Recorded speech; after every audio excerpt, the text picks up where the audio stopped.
مطابق اپنی زندگی گزاریے، عمل کیجئے تو اللہ تعالیٰ آپ کے لیے جنت کا راستہ کھول دے گا۔ کام آپ کو کرنا پڑے گا،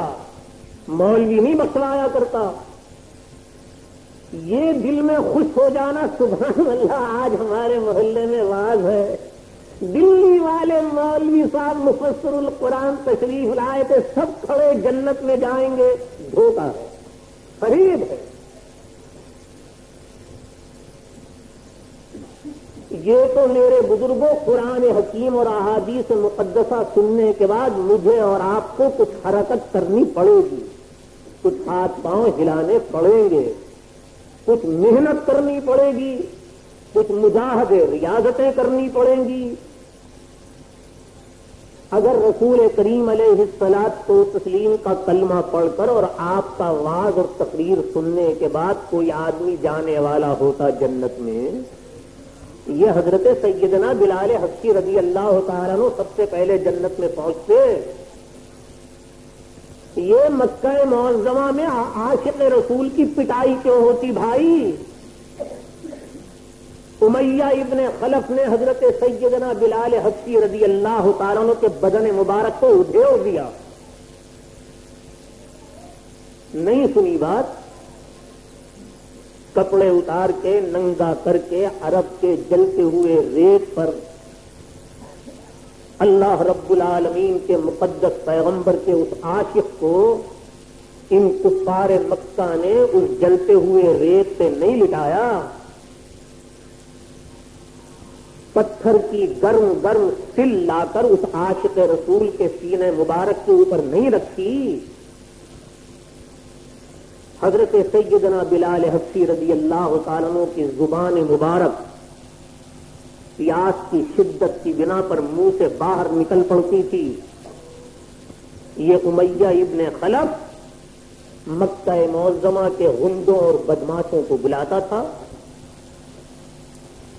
حضرت سیدنا بلال کے دونوں ہاتھوں میں رسیاں باندھتا تھا، دونوں پیروں میں رسیاں باندھتا تھا، ان غنڈے اور بدماشوں کو روپے دیتا تھا اور ان سے کہتا تھا کہ ان رسیوں کے چاروں کناروں کو 4 آدمی پکڑو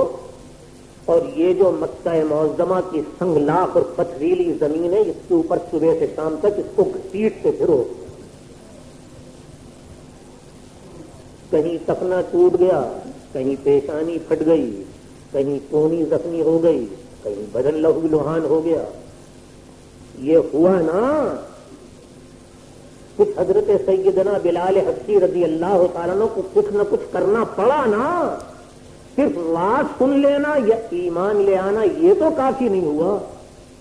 کچھ محنتیں کرنی پڑی، کچھ مجاہدے کرنے پڑے۔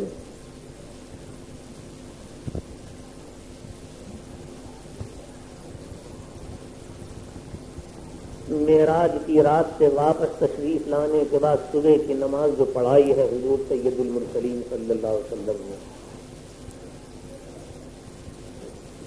یہ محض شہادتاً آپ کے سامنے پیش کر رہا ہوں، ورنہ اس چیز کا واقعے کا تعلق معراج کی رات کے بیان سے ہے۔ صبح کی نماز پڑھائی، سلام پھیرنے کے بعد آواز دی، بلال فدا کا ابی و امی یا رسول اللہ، اے اللہ کے رسول میرے ماں باپ آپ پر قربان ہیں، ارشاد فرمائے۔ بلال رات کو میں جنت دوزخ کی سیر کر رہا تھا، میں جب جنت کے دروازے پر پہنچا تو میں نے دیکھا کہ کوئی آدمی جنت کے اندر کھڑاویں پہن کر کھٹ پٹ کرتا ہوا جنت کے اندر چل رہا ہے۔ جنت کے اندر سے مجھے کھڑاووں کی کھٹ پٹ کی آواز آئی، مجھے ہوئی حیرت، یہ کون خدا کا مقدس بندہ ہے، جنت میں پھر رہا ہے، کھڑاویں پہنے پھر رہا ہے، اس طریقے سے کھٹ پٹ کرتا پھر رہا ہے، کون ہے خدا کا اتنا برگزیدہ بندہ؟ تعجب کی بنا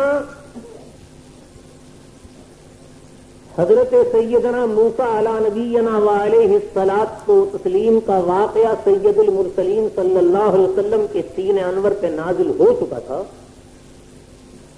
کہ باری سبحانہ و تعالی سے ہم کلامی کرنے کے لیے حضرت موسیٰ علیہ الصلاۃ والتسلیم جو کوہ طور پر آئے تو وادی ایمن کے قریب جو آئے تو باری سبحانہ و تعالی کا حکم یہ ہوا اپنے اس جلیل القدر پیغمبر کو، یہ صاحب کتاب صاحب شریعت حضرت سیدنا موسیٰ علی نبینا وعلیہ الصلاۃ والسلام، فخلع نعلیک انک بالوادی المقدس طویٰ، موسیٰ یہ اپنی جوتیاں پرے اتارو، اس وادی ایمن سے پرے دور، آپ ایسی مقدس وادی اور گھاٹی میں آ رہے ہیں کوہ طور کے قریب ہم سے ہم کلامی کرنے، یہ جوتیاں اتاریے آپ پرے۔ تعجب کی بنا یہ تھی کہ یہ عالم سفلی، یہاں کی زمین دنیا اس زمین پہ پاؤں رکھ کے چلتی ہے، حضرت موسیٰ علیہ الصلاۃ والتسلیم جیسا جلیل القدر پیغمبر جوتیاں پہن کر اس دنیا کی زمین کے ٹکڑے پر نہیں آ سکتا، اجازت نہیں۔ یہ خدا کے نبیوں اور خدا کے پیغمبروں کا مقام، یہ جنت جیسا برگزیدہ مقام، یہاں ایک آدمی کھوانے پہن کر چلے، کھٹ پٹ کرتا ہوا چلے، اس کی کھٹ پٹ کی آواز آئے، کون ہے یہ؟ میں نے جبرائیل سے پوچھا، جبرائیل یہ کون ہے؟ تو حضرت جبرائیل نے عرض کیا، یا رسول اللہ یہ آپ کا غلام ہے بلال، یہ آپ کی مسجد کے مؤذن بلال ہیں۔ ہاں میرا بلال یہ جنت میں کھڑا